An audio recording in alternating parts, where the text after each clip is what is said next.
Shalom, shalom, minha irmã, shalom de Deus, shalom, shalom do Senhor na sua vida, na sua casa, na sua existência, porque todos nós precisamos de paz, e a paz nós encontramos no nosso Senhor Jesus Cristo. Nós estamos nesse caminho de sabedoria, lendo o livro de Provérbios, aprendendo em Provérbios as coisas que nós precisamos aprender sobre sabedoria. Porque nós precisamos verdadeiramente sermos mulheres sábias, mulheres que possam conduzir suas vidas e suas casas na sabedoria do nosso eterno Pai. E a nossa tarefa devocional desse dia é, assim como ontem, é decidir, é termos um posicionamento, é nos posicionar em sabedoria, na constância da leitura da palavra, lendo e colocando em prática tudo aquilo que nós temos sido ministrado, tudo aquilo que nós temos observado no livro de Provérbios.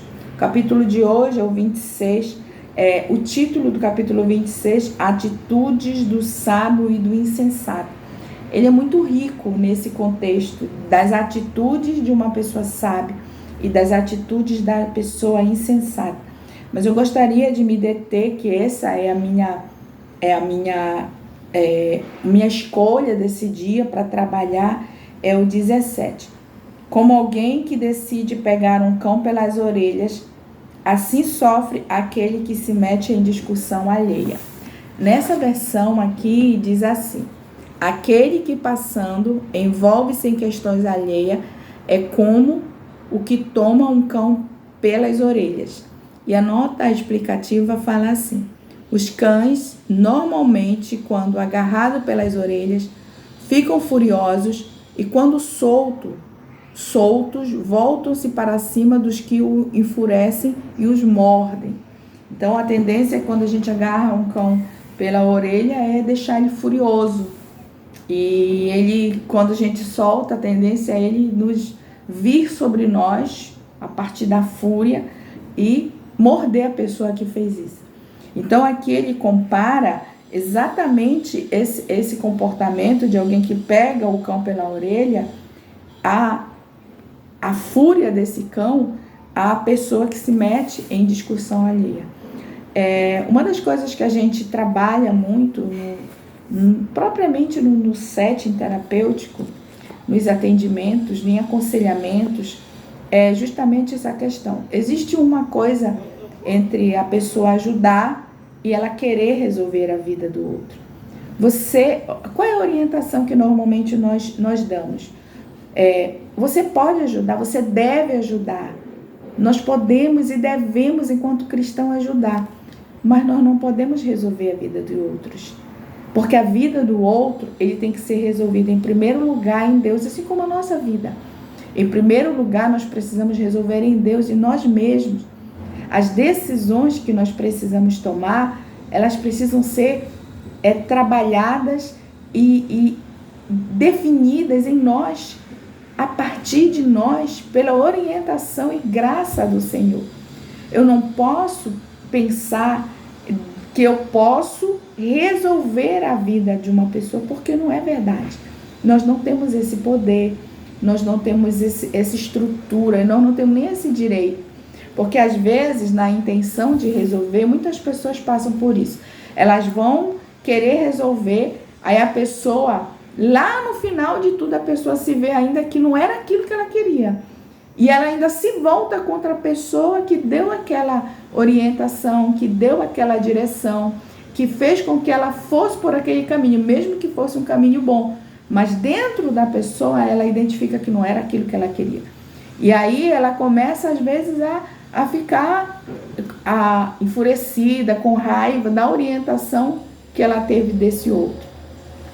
E as pessoas que orientaram, que se acham que estão fazendo o correto, que tiveram a ideia de tentar resolver a vida de outros, aí muitas vezes esse outro nem agradece. Ela fica, poxa, eu fiz por fulano, ele nem agradeceu. Então existem muitos equívocos dentro dessa questão. E o primeiro deles é justamente esse. Eu achar que eu posso resolver a vida de alguém. Minha irmã, não é verdade, você não pode. a gente não dá conta nem de resolver a nossa vida. Na maior parte das vezes, a gente não dá conta de resolver a nossa própria vida. A gente não dá conta de resolver as nossas próprias demandas. A gente não dá conta de resolver a nossa própria questão. E a gente quer resolver a vida do outro. Não vai dar certo. Exatamente isso aqui que Provérbios tem nos ensinado. E eu escolhi, apesar de eu já usar isso na minha vida. Mas nem sempre foi assim. Em algum momento da minha história, eu sofri muito, muito, muito mesmo. Porque na minha cabeça, eu entendia o ajudar e o resolver era tudo um bolo só. Era tudo junto e misturado. E não é verdade. Ajudar é uma coisa, mas resolver é outra. Ajudar eu posso, mas resolver a vida do outro não. Isso está fora do meu alcance, fora da minha jurisdição, fora do meu controle. E isso vai trazer frustração para mim. Porque lá na frente, aquele outro, ele vai ver que não era bem assim como ele pensou. E é por isso que as nossas decisões, elas têm que ser tomadas em nós. A partir de uma orientação do Senhor. A partir daquilo que Deus nos dá um direcionamento. E é eu que tenho que decidir. Porque nós temos que aprender a trabalhar a autorresponsabilidade no sentido, quando eu decido, quando eu faço, eu tenho que entender que eu vou ter que lidar com as consequências boas e ruins. Só que quando não é a gente que toma esse direcionamento, que vem o outro e diz, olha, vai lá, faz isso. Normalmente as consequências boas ou ruins, a pessoa que teve aquela orientação de fazer, na maior parte das vezes, ela vai culpar o outro. Ela vai responsabilizar o outro pelo fracasso. Mesmo que o caminho tenha sido correto e mesmo que ela mesma não tenha tido um comportamento, saudável para lidar com aquele novo caminho, com aquele novo momento. Não deu certo? Ela vai trazer a responsabilidade para o outro. Então é por isso que muitas vezes as pessoas não entendem as questões quando diz assim, meu sonho é que o meu psicólogo fala para mim o que eu tenho que fazer. E a gente não tem como falar, nem no contexto da psicologia, nem fora dela. Porque não é uma responsabilidade nossa falar para o outro o que ele deve fazer. Mas nós podemos sim provocar o outro a pensar. Nós podemos fazer provocações no outro no sentido que ele venha a refletir, no sentido que ele venha analisar a sua própria vida, no sentido que ele venha ter entendimento e clareza, no sentido que ele venha buscar em Deus, na palavra de Deus, na direção de Deus, o que ele precisa fazer para resolver aquela situação. E às vezes a gente vê pessoas que estão atribuladas, e a gente vai, mas o que é que está acontecendo? Não, é porque minha casa, meu filho, o fulano, e a pessoa vive uma tempestade mental tentando resolver a vida de vários outros. Não vai conseguir. A gente entende a nossa boa vontade, a gente entende a boa vontade do outro, a gente pode ajudar. Eu vou repetir o que eu já falei várias vezes. A gente deve ajudar, mas resolver não vai. Não é da nossa responsabilidade. A gente precisa entender que a nossa responsabilidade é resolver aqui, é resolver a nossa vida, é estar de bem, é estar de boa, é verdadeiramente estar bem resolvida em Deus, entender os nossos processos. E aquelas pessoas que vierem até nós vamos ajudar, nós vamos acolher. Mas na hora de resolver, é ela que tem que resolver. Na hora de decidir se ela vai permanecer no casamento ou separar, a decisão é dela, não é minha. Eu não posso chegar com essa pessoa e dizer, esse teu marido, ele é isso, ele é aquilo, te separa. Não! Quem tem que decidir é a pessoa que vive.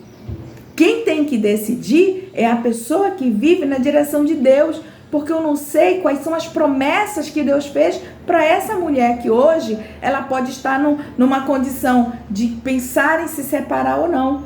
Eu não sei quais foram as promessas que Deus fez para ela. Eu não sei qual é a palavra que foi liberada, que ela está debaixo dessa palavra liberada.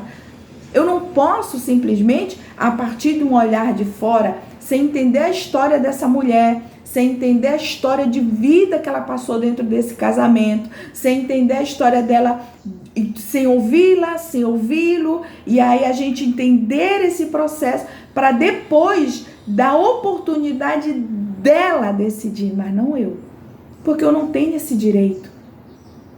E é por isso que cada um de nós temos cognição, temos capacidade de pensar, de refletir, de analisar.